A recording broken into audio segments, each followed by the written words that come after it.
बांग्लादेश में इसमें अराजकता फैली हुई है, आगजनी हो रही है, हिंसा हो रही है, लूट हो रही है, घर जलाया जा रहा है, प्रधानमंत्री देश छोड़ के भाग गई है, बांग्लादेश के संस्थापक शेख मुजीबुर रहमान की मूर्ति तोड़ दी गई है, पुलिस ने, वहां की सेना ने पूरी कमान अपने हाथ में ले लिया है।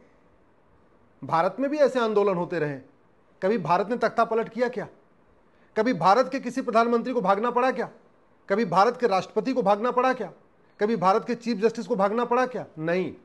इसलिए मैं भारत के माननीय सांसदों, विधायकों, मंत्रियों, हाई कोर्ट के जजों और सुप्रीम कोर्ट के जजों से बहुत विनम्रता पूर्वक निवेदन कर रहा हूं कि आप पूरी दुनिया में जो हो रहा है उसको समझिए और उसके हिसाब से भारत के लिए योजना बनाइए। पाकिस्तान भारत का हिस्सा था, 1947 में वो हिंदुस्तान कहलाता था। कितनी बार सेना ने वहां पे तख्ता पलट कर दिया, कितनी वहां पे पॉलिटिकल अनस्टेबिलिटी है, कितनी बार वहां पे सुप्रीम कोर्ट का फैसला पलटा गया, कितना ज्यादा वहां आतंकवाद है, जिहाद है, मजहबी उन्माद है, कितने बड़े पैमाने पे वहां पे हिंदुओं को खत्म किया गया। बांग्लादेश को देख लीजिए, 1947 में बांग्लादेश भी हिंदुस्तान था, ईस्ट बंगाल था, ईस्ट बंगाल बांग्लादेश बन गया, वेस्ट पंजाब जाके पाकिस्तान बन गया। बांग्लादेश की स्थिति आज आप देख लीजिए। गंधार दुर्योधन का ननिहाल अफगानिस्तान भी हिंदू राष्ट्र था। अभी आपने कुछ ही समय पहले देखा था किस तरीके से लोग हवाई जहाज का टायर पकड़ पकड़ के भाग रहे थे। जब वहां पर अराजकता फैली, अशांति फैली, तो राष्ट्रपति छोड़ के भाग गए, आम जनता वहां पिटी, और आज की डेट में अफगानिस्तान में एक आतंकवादी संगठन जिसको तालिबान कहते हैं उसका राज चल रहा है। भारत में संविधान चल रहा है क्योंकि यहां हिंदू बहुसंख्यक है। भारत में लोकतंत्र है क्योंकि यहां हिंदू बहुसंख्यक है। भारत में राजनीतिक स्थिरता है क्योंकि भारत में हिंदू बहुसंख्यक है। भारत में सबको समान न्याय मिलता है क्योंकि हिंदू बहुसंख्यक है। भारत में सबको समान अवसर मिलता है क्योंकि हिंदू बहुसंख्यक है। भारत के 80% बूथों पे शांति से इलेक्शन हो जाता है क्योंकि भारत में उन बूथों पे हिंदू बहुसंख्यक है। भारत में जहाँ जहाँ हिंदू खत्म हुआ है वहाँ पे पॉलिटिकल बूथों पे हिंसा भी होती है। आप बंगाल में देख लीजिए, कश्मीर में देख लीजिए, बाकी स्थानों पे देख लीजिए। तो ये बहुत सोचने की बात है कि भारत का भविष्य 20-25 साल के बाद क्या होगा। आज की डेट में हम भी बहुत तेजी के साथ उसी रास्ते पे जा रहे हैं जिस रास्ते पे कभी पाकिस्तान में हुआ था और बांग्लादेश में हुआ था। चलो और छोड़ लीजिए, ब्रिटेन में, इंग्लैंड में आगजनी फैली हुई है, फ्रांस में इसके पहले आगजनी फैल चुकी है, यूरोप में पूरी आगजनी फैली हुई है। कौन फैला रहा है? बाकी यूरोप और इंग्लैंड में आगजनी कौन फैला रहा है? घुसपैठी है। और भारत में तो 5 करोड़ घुसपैठी 2017 में आ गए थे। मेरी पीआईएल सुप्रीम कोर्ट में पेंडिंग है। भारत की सभी राज्य सरकारों को नोटिस जारी हुआ है, केंद्र सरकार को नोटिस जारी हुआ है। ये बड़े दुख की बात है कि आज तक किसी न राज्य सरकार ने बताया कि घुसपैठियों को निकालने पर उनकी क्या योजना है, न केंद्र सरकार ने बताया। तो ये बहुत बड़ा अलर्ट है। हमको अफगानिस्तान से भी सीखना चाहिए, पाकिस्तान से भी सीखना चाहिए, बांग्लादेश से भी सीखना चाहिए, इंग्लैंड में जो हो रहा है उससे भी सीखना चाहिए, और यूरोप में जो हो रहा है उससे भी सीखना चाहिए। ये भारत में जो कहते ना हिंदू हिंसक होता है, अरे हिंदू हिंसक होता तो आज की डेट में भारत में बहुत कुछ चेंज हो गया होता। हिंदू हिंसक नहीं है, इसीलिए भारत में संविधान है, भारत में कानून है। सुप्रीम कोर्ट जो फैसला देता है वो बाकायदा इंप्लीमेंट हो जाता है। संसद में जो कानून बनते हैं वो भी अडॉप्ट हो जाते हैं। नहीं तो हमने सीए कानून में देखा हुआ था, एक सीए कानून बना था, कैसे देश में पूरी आगजनी हो गई थी, और आज तक उस सीए के कारण, सीए कानून बनने के बाद भी भारत में रह रहे जितने शरणार्थी थे बेचारे, पाकिस्तान, बांग्लादेश, अफगानिस्तान को नागरिकता आज तक भी सबको नहीं मिल पाई है। समाधान क्या है? मैं बार बार कहता हूं, दल गुलामी छोड़ दीजिए, नेताओं की गुलामी छोड़ दीजिए। नहीं तो जैसे अफगानिस्तान के राष्ट्रपति फुर्र हो गए थे, भाग गए थे जब वहां हिंसा बढ़ी, आज बांग्लादेश की प्रधानमंत्री भी अपना सुरक्षित निकल गई हवाई जहाज लेके, पाकिस्तान में भी मुशर्रफ निकल गए थे अपना हवाई जहाज लेके। जिस दिन भारत में आगजनी बढ़ेगी, भारत में हिंसा बढ़ेगी, तो जिन नेताओं के भरोसे आप बैठे हुए हैं, जिन पॉलिटिकल पार्टियों के आप भरोसे बैठे हुए हैं, जिनकी आप सुबह से लेकर शाम तक जय जयकार कर रहे हैं, ये आपको बचाने के लिए आप नहीं आएंगे, ये सबसे पहले जाएंगे। जैसे बांग्लादेश की जैसे आगजनी बढ़ी, बांग्लादेश के प्रधानमंत्री निकल गई, पाकिस्तान में आगजनी बढ़ी, वहां राष्ट्रपति निकल गए, अफगानिस्तान में आगजनी बढ़ी, वहां के राष्ट्रपति निकल गए। वहां बची कौन? मरने के लिए, पिटने के लिए, अत्याचार के लिए बची कौन? अत्याचार सहने के लिए वहां की जनता। तो यही हालत आपके भी साथ होगा इसलिए मैं आपसे निवेदन कर रहा हूं, दल गुलामी छोड़ दीजिए, पार्टियों की गुलामी छोड़िए, नेताओं की जय जयकार छोड़िए, कठोर कानून की मांग करिए।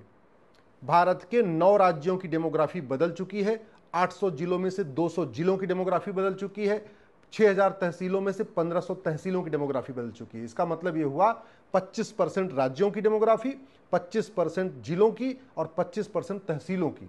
तो जो ये 25% जिलों से, 25% तहसीलों से, 25% राज्यों से हिंदू खत्म हुए हैं, वहां की स्थिति क्या है ये कहने की जरूरत नहीं है।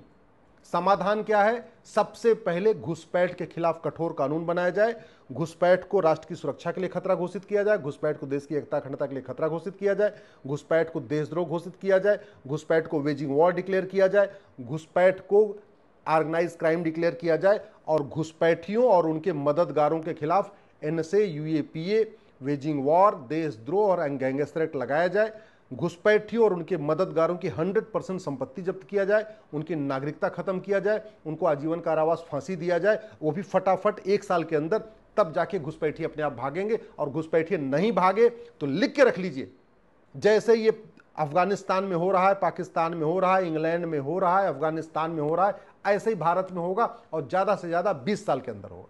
100% होगा, हमारे आपके देखते देखते होगा।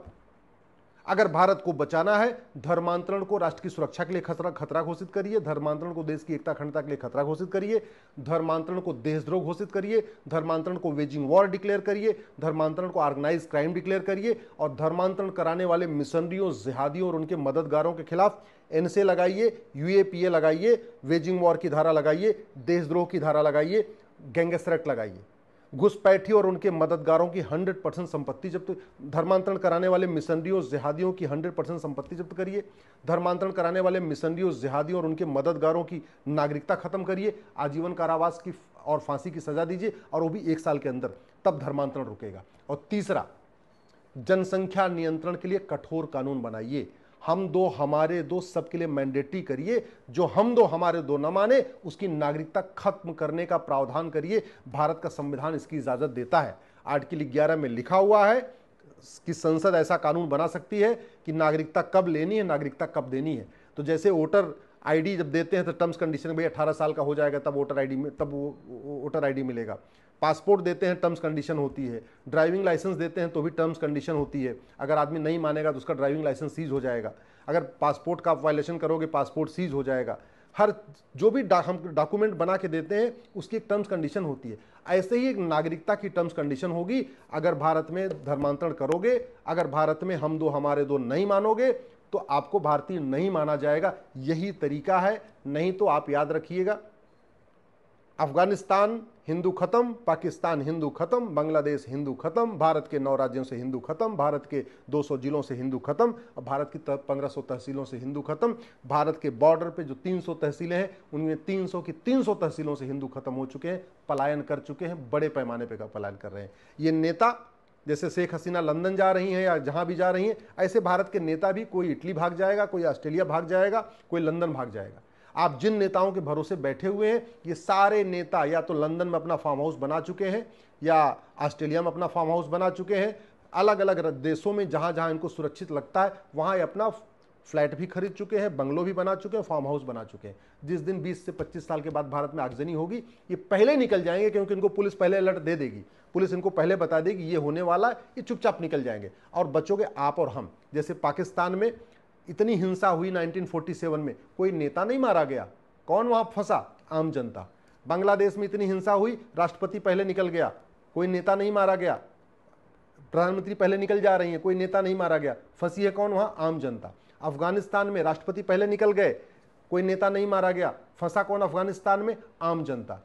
इंग्लैंड में देख लीजिए, जो आगजनी हो रही है, कोई नेता नहीं मारा जा रहा है, आम जनता पिट रही, आम जनता का घर जल रहा है। फ्रांस में देख लीजिए, कोई नेता नहीं मारा गया, आम जनता वहां पिट रही, आम जनता फंसी हुई है। यूरोप में आगजनी हो रही है, कोई नेता नहीं मारा गया है, आम जनता फंसी हुई है। ये कड़वी सच्चाई है। हालांकि इस कड़वी सच्चाई को शायद आप ठीक नहीं समझेंगे, आपको नहीं अच्छा लगेगा, लेकिन ये कड़वी सच्चाई बताना मेरा काम है। समाधान है uniform police code, uniform civil code, uniform judicial code, uniform population code, uniform endowment code.